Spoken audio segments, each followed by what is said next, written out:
nothing seems to fit. Those raindrops are falling on my head, they keep falling. So I just did me some talking to the sun, and I said I didn't like the way he got things done, sleeping on the job.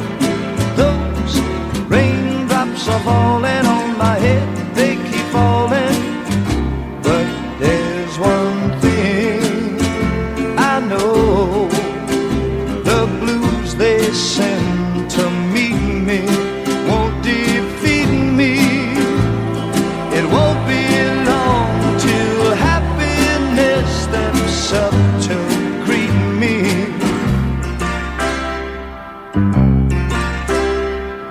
Raindrops keep falling on my head, but that doesn't mean my eyes will soon be turning red.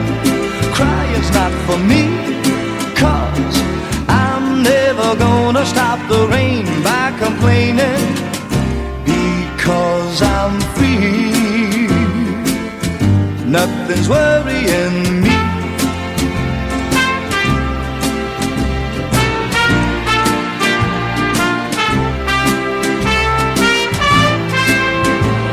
It won't be long till happiness steps up to greet me.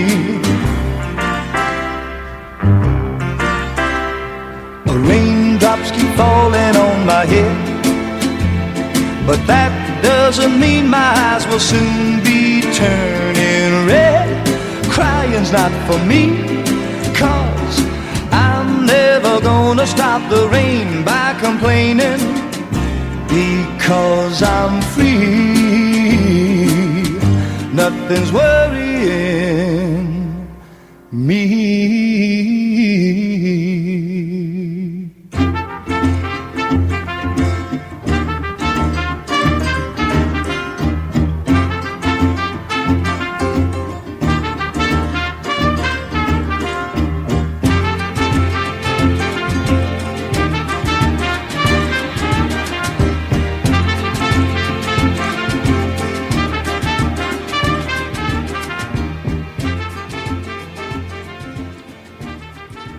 That was a song that I remember, Butch Cassidy and the Sundance Kid, of course, with Robert Redford and Newman, wasn't it? And a lovely Catherine Ross.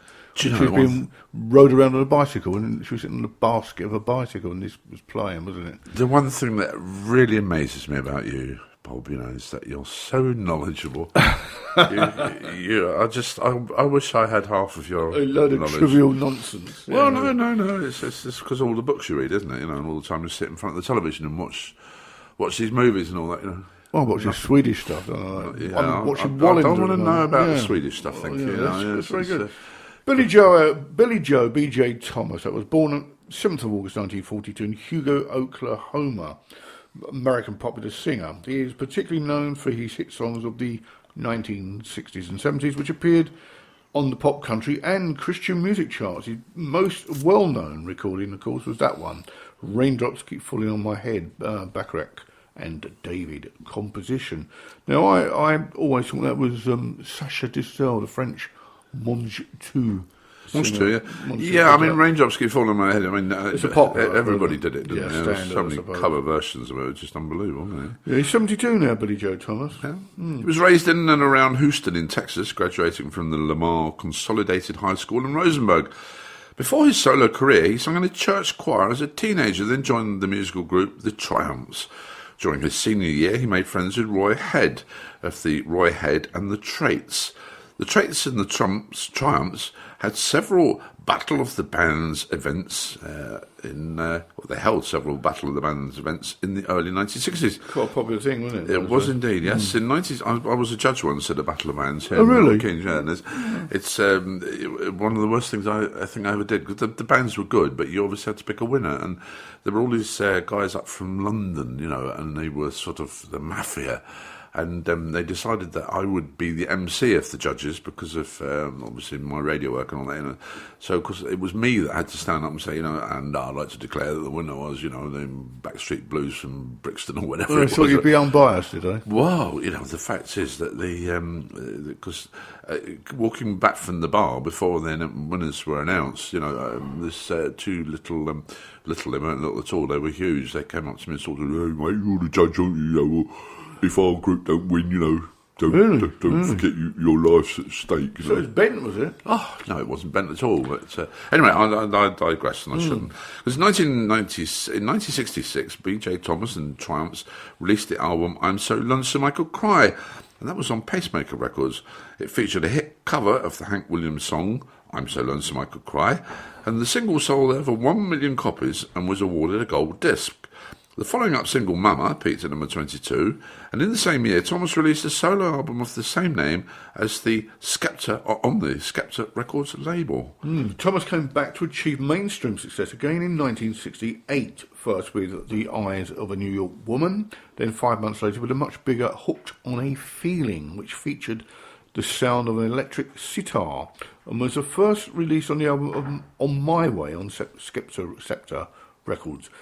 Hooked on a Feeling became Thomas's second million-selling record.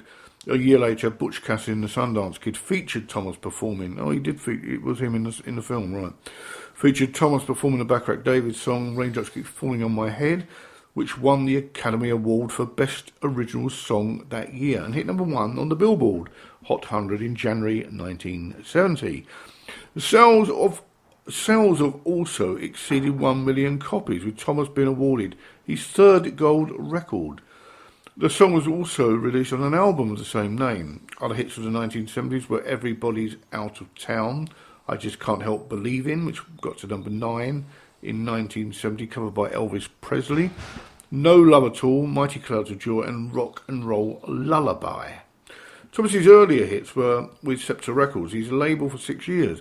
He left Scepter in 1972 and spent a short period in 1973 and 74 with Paramount Records, during which time he released 2 albums, Songs in 1973 and Longhorns and London Bridges in 1974. A year later, in 1975, Thomas released the album Reunion on ABC Records, which had been absorbed, of course, by the Paramount label. And it contained brackets, Hey, Won't You Play, close brackets, another Somebody Wrong song. It's a bit of a mouthful, isn't it? Well, that's the longest titled number 1 hit ever to reach the 100.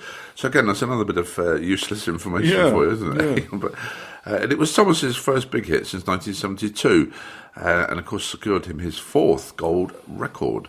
In 1976, he released Home Where I Belong, produced by Chris Christiansen on Mirth Records, the first of several gospel albums. It was the first Christian album to go platinum, and Thomas became the biggest contemporary Christian artist of that period. Oh. On MCA Records, Thomas and Christian recorded what would be the last top 40 hit single, Don't Worry Baby. I think it's Brian Wilson one, isn't it? On his last pop album, which was also included the AC hit, Still the Loving Is Fun. And during the 80s, his success on the pop charts began to wane, but many of his singles reached the upper regions on the country singles chart, including 2 1983 chart toppers, Whatever Happened to Old Fashioned Love and New Looks from an Old Lover. Long titles he had, didn't he? As well as 2 Car Garage, which reached number 3 in 1981 on his 39th birthday. On his 39th, Thomas became on his 39th birthday, Thomas became the 60th member of the Grand Ole Opry. Yeah. I'll get it right. You will indeed. He scored another hit recording, As Long As We Get Together. Well, this was the theme to Growing Pains with Jennifer Walms. A later version, used for the show's 4th season, was recorded with British singer Dusty Springfield. Oh. And Thomas first released this track on the 1985 album Throwing Rocks at the Moon, which came out on Columbia Records. They had also authored 2 books, including the autobiography Home Where I Belong, and starred in the movie Jory and Jake's Corner. Several commercial jingles, including Coca-Cola, Pepsi and Bell, have featured his singing voice and music. And on December the 31st in 2011, Thomas was the featured half-time performer at the 2011 Hyundai Sun Bowl in El Paso in Texas. Obviously, it's American football, isn't it? Yes, that's right. On April the 2nd in 2013, he released The Living Room Sessions, which was an album with acoustic arrangements of well-known hits. It featured guest appearances with established and emerging vocalists accompanying Thomas on 7 of 12 tracks. On December the 3rd, 2013, National Academy of Recording Arts and Sciences announced that his 1969 single Raindrops Keep Falling on My Head will be inducted into the Grammy Hall of Fame. In his personal life, Thomas has been married to singer and songwriter Gloria Richardson since December 1968. That's an interesting one, isn't it? Because it's a long, long marriage, isn't it? Yeah, for a pop musician, yeah. But he's a gospel man as well, don't forget. He's a bit near God. They had 3 daughters, Paige, born 1970, Nora, adopted from Korea in 1978, and Erin, born in 1979. They also have 3 granddaughters. Shortly after Thomas's career began, he became dependent on drugs and alcohol, however, which led to the marriage nearly ending and Thomas even coming close to death. Gloria became a Christian in 1975, and less than a month later, so did BJ. Most press sources indicate that Thomas has been sober since their separation was reconciled in 1976. Well, that was good. Well done, BJ Thomas. BJ. Yeah, well done for, sort of seeing the light on that. Billy Joe, that's the BJ part of... Billy Joe, yeah, I said that. Yeah, BJ Thomas. There we go. I always thought he's black, but there we go. I don't know why. Just a name to me sounds black. It's kind of like an R&B singer. I didn't know much about BJ Thomas. There you go. You see, you live and learn here on Secular Sounds with Pop and Rock Legends on a Friday morning with me, Mike Barry. And me, Bob Bluffield. There you go. And if there's anybody you'd like us to play out for you or talk about it, then send us an email to radio@secularsounds.org and we'll do the rest. Incidentally, we're broadcasting, of course, from our studios here at Poetry Bridge, all courtesy of Interaction, and if you'd like to know more about them, then cop onto their website. They've got a very good website, actually. It tells you all about the charity and what they do and how they look after kids and the grounds of the old rectory, etc., etc. But as I say, just go onto the website and have a look.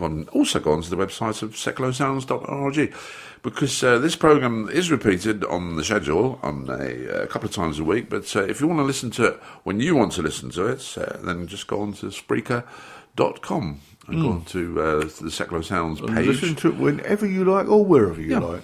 Which is always rather interesting, because this is the sort of thing that you can say and do on commercial or on radios that are actually coming through the airwaves, because people will be listening in their car and all that sort of thing. But obviously on an internet broadcasting station, you've got to actually be listening. So, there's a bit of this. It's funny, really, telling people that they can listen again if they like, because they know that, because they're listening in the first place. But the good thing is, of course, you can stop and start it, can't you? So you can go and have a cup of tea or whatever, or do whatever you wish in between, can't you? And come back to where you left off. That's exactly it. That's if you want to. That's the beauty of it, and we know you want to. If you'd like to get involved with community radio here in Milton Keynes, we'd love to hear from you. Just send us an email to radio@secularsounds.org.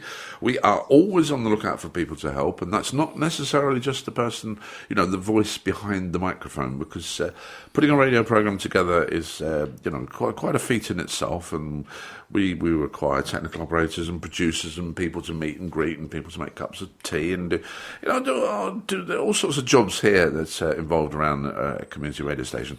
And the one thing about it, which I know I like very much, and so does Bob, it's fun, isn't it? It is great fun. I think if it wasn't great fun, certainly I wouldn't get up early on a Friday morning. And particularly when it gets to the old scraping the ice off the car time, Well, unfortunately, my alarm radio alarm, for some reason or other, decided to have a wobbly this morning, and I think it's probably got to do with the fact that my wife goes around dusting and dusts the little knobs which change the time that the radio clock wakes me up. You say that, it's quite funny, because there's a broadcaster on here called Catherine Rose. Yes, there is. Yes. She was on Facebook this week saying about she hoovered out of her office at home for the first time in 6 months. I know. So she got a lot of flack for that. So yes. I'm sure she was joking. I don't think she was at all. No, oh, don't I think Lady Effingham had got... Lady Effingham, yeah. She'd got in touch with her and said, look, Catherine, this room is disgusting, It's, Catherine, of course, plays our sort of classics show, doesn't she? She does, I don't think she's on at the moment. She's coming back soon. Lovely lady, yeah. There we are. We've digressed a little bit, haven't we? But it's community radio here in Milton Keynes with me, Mike Barry. And me, Bob Bluffield. And there we go. What have you got next? Well, this one is rather interesting because this young lady... You may have heard of her. She's not quite so young now, but as soon as I push the fader up, you will know exactly what we're talking about. Step in.